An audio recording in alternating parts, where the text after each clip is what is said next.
Hello guys, so for today's video magluluto muna tayo dito ng pinakbet na may bagoong. Una ay kumuha ng malinis na kawa. Lagyan ng kaunting oil at mainitin. Pag mainit ito ay ilagay yung sibuyas. Mekos-mekos lang ay isunod yung bawang.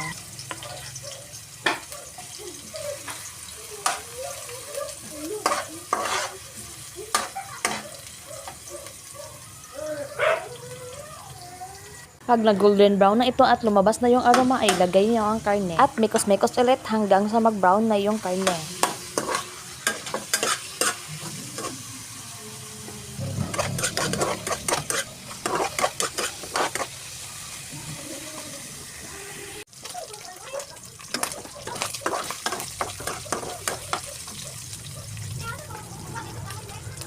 At ilagay na yung naka-slice na gulay ng pinakbet.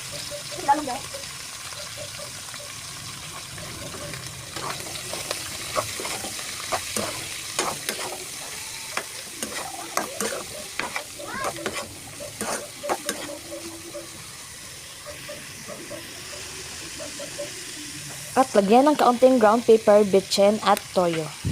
Pwede nyo itong dagdagan ayon sa panglasa niya. At mekos-mekos ulit hanggang ma-mix ito sa gulay.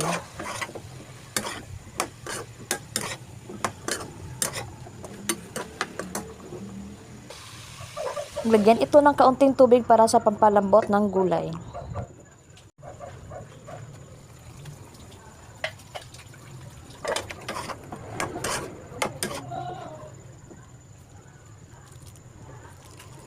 Pagkatapos niyan ay lagyan ng kaunting bagoong. Hindi na ako naglagay ng asin kasi maalat na ang bagoong. Pwede nyo itong gayahin, pwede naman hindi. Kung meron kayong mga suggestions sa aking mga pagluluto, comment down below.